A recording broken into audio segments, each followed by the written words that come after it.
iyadoo wajigii koowaad ee sahaminta shidaalku gabagabo ku dhow yahay ayaa waxa wajiga labaad ee qodista iyo soo saarista shidaalka dhawaan wadanka laga bilaabi doona. khayraadka ilaahay uu keena geliyay ee faraha badan waxaan ku dadaalaynaa inta ugu badan ka qaban karno inaan ka qabano. shidaalku waa mid kamid ah waxyaabaha daruuriga ah ee nolosha dadkeenu ay ku tiirsan tahay. maalinba maalinta ka dambeysana wuu sii qaaliyoobaya. shidaalkii halkuu maraya muddo ayaanu hawlaha shidaalka wadnay waxay u badnayd xagga sahanka xaqiiqdii hawlo badan baa ka qabsoomay. waxay isugu soo biishubteen in haddeer la marayo stagekii ama marxaladii qodaalka oo insha Allah sanadka soo socda la qodi doono. shidaalka ay marka la soo saaro waa wax daily production oo lacag aad fara badan ay ka soo baxdo.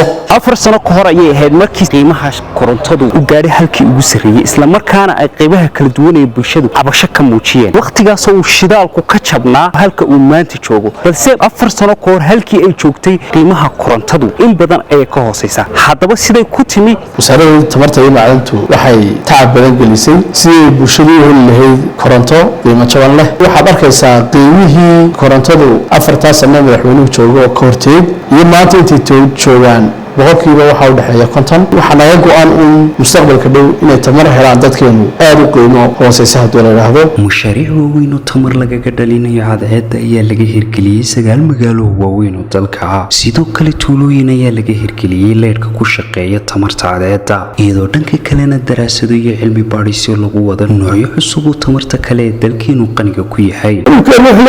tamarta loo guurayo inuu saddexda loo guurayaba in badan oo wanaagsan ka leedahay. in xogo dheeraad iyo macluumaad uga helo mashaariicda kala duwan ee wasaaraddan ay wadanka ka wado sida soo saarista iyo qodista shidaalka tamarta iyo macdanta. waxaynu ugu horeyn booqan doonaa xafiiska agaasimaha waxda saxaafadda iyo xiriirka dadweynaha. higsiga iyo himilada wasaaraddu waa inay gacan laxaad leh ka kaysato kobaca dhaqan-dhaqaale iyadoo ka faa'iideynaysa khayraadka macdanta tamarta iyo shidaalka. sidoo kale wasaaradda macdanta iyo tamarta waxay u taagan tahay sidii loo heli lahaa koronto bad qabta la isoo halayn karo cid kasta inay ka faa'iideysan karto. sidoo kale shirkadda Ayson Picture iyo Farxaanba waxaan ku soo dhaweynayaa wasaaradda si ay ula kulmaan madaxda sarsare ee wasaaradda.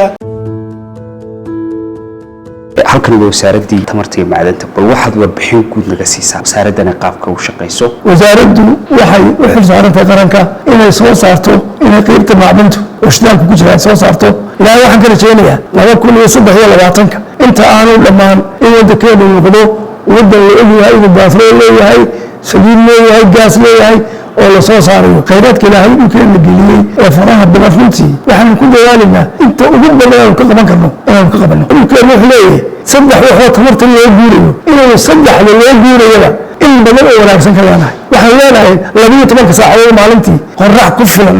hawada waddankeenu waa hawooyinka ugu fiican Afrika ee laga dhalin karo tamar. xibnaha waxa maqashaan biyo kulule waxa weeye dhulka hoostiisa kuleelka ku jira ayaa biyaha dhulka hoostiisa ku jira kuleelaya isla waxa laga dhalin karaa tamar. kaana soo foogiisii iyo researchkiisii waa la wadnaa. Soomaaliya waxaa lagu tiriyaa wadamada ugu macdanta badan. maxaad nooga sheegi kartaa macdanaha? dhulkeena macdantiisu waa badan tahay. macdanaha kale waddankeena ku jira waxaa ka mid ah kobarka aad ugu badan oo traceskiisa ameeliga yaallaan. kobarkuna waa macdan mustaqbal badan leh. tamartu leertiibu waxa kaliya qaado ugu wanaagsan ugu gudbiya waa kobarka. leer baynu leenahay maangiriis baynu leenahay tin baynu leenahay macdan waxaan leenahay bir ah xadiida. muddadii ay xukuumadda garweynaha ka yahay madaxweyne Musabix Cabdi jirtay waxa loo hirgelay in awood la saaro qaybta macdanta iyo tamarta oo labadaba awood badan iyo tacab badan iyo juhdi badan la geliyay iyadoo siyaasadda guud ee xukuumaddu tahay iyo wasaaradduba in khayraadka dalka laga faa'iideeyo. mashaariic badan baa maanta waddanka ka socota oo macdan qodista ah. dadkeenu runtii si fiican bay uga faa'iideysteen oo hadda eegto deegaanada mashaariicda laga sameeyay sida fiqaayuhu kale. markii hore dadku dad abaar ka soo doogay ahaayeen markii ay macdantaas u bilaabantay xoolama yahay unaan isaga halkii dhaqaalihii buuxiyay ee xoolo buuxin jireen. alxamdulillah rabbil caalamiin mashruucan si weyn baa looga faa'iiday. mashruucan ballaaran ee macdan qodista waxa uu keenay ilaa 300 iyo dheeraad shaqaale ah oo ka qaata mushaar. gaarigii dawladda hoose waa loo iibiyay degmada. gaarigii Blaiska oo adeelayo gaari waxaan isaguna waa loo iibshay. meesha biyo ma jirin baraagana ma lahayn. laba baraagood ayaa la qoday. labada baraagood lacag badan baa ku baxday. horumarinta kheyraadka waddanka ee macdantu kow ka tahay waxay wax weyn ka taraysaa kobaca dhaqaale ee bulsho iyo qaran ahaanba. Fiqaayo waxay ka mid tahay deegaamada macdanta laga soo saaro dalkeena, waxaana sanadihii ugu dambeeyay deegaankan laga fuliyay mashaariic kala duwan oo horumarineed oo ay ka mid yihiin wadooyin, baraago ay magaaladu biyaha ka cabto iyo adeegyada kale ee asaasiga ah. balse su'aashiis weydiinta mudani waxa ay tahay sidee deegaamada kale mashaariic noocan oo kale looga hirgelin karaa. macdanta ka faa'iideysigeegu process dheer buu maraa. labadii sano ugu dambeeyayba waxaan wadnay mashruuc sahan oo ay dawladdu maalgelisay. marka meel kasta oo tuhun jiray waanu tagnaa, baaris cilmiyeed baan ku samaynaa.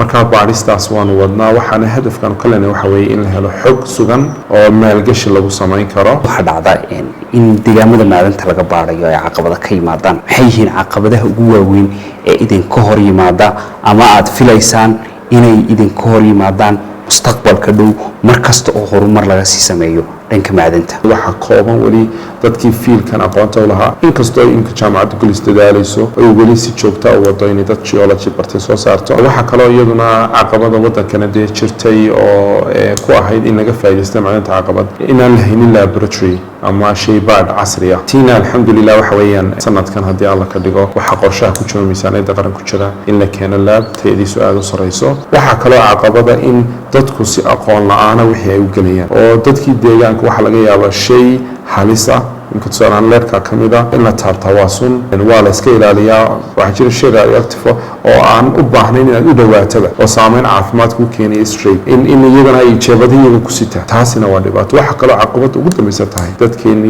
miyiga deganaa waxay u arkayaanba haddii maanta qof yimaado muunad ka qaado in wixii dhulka yaalayba laga wada guranayo. wax kastoo cadna iyaga waa u dhayman. Somaliland shidaal baa laga sahamiyey muddo hore, iminka shidaal sahamin baa socotay. maxaad horumar ka samayseen? shidaalku waa waxyaalaha daruuriga ah ee nolosha bini'aadamka iyo dhaqaalahooda aad ugu tiirsan yahay. muddo ayaanu hawlaha shidaalka wadnay. waxay u badnayd xagga sahanka.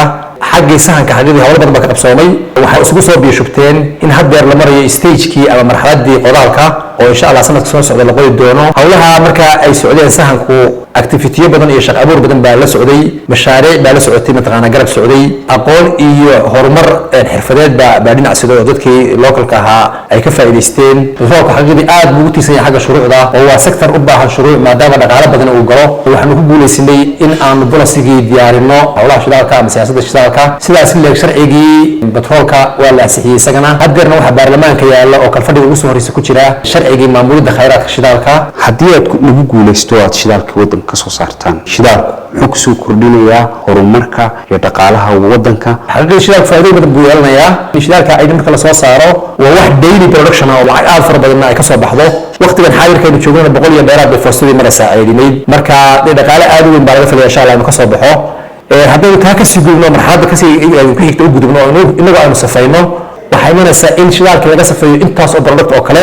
tusaalaha ugu hooseeya midna soo qaadan kara waxa weeye caqabadaha ugu badan xagga jidadka naga haystaa waa daamur la'aan. daamurkaasina waa hooyada u dambaysa ee ka soo baxda sifaynta shidaalka. marka haddaynu sifayntii samayno warshado sifayneed samaysano gaaskii iyo shidaalkii batroolkii diyaaradaha kii gaadiidka naaftadii xaydhii ilaa iyo daamurkii ayaynu ka soo saaraynaa.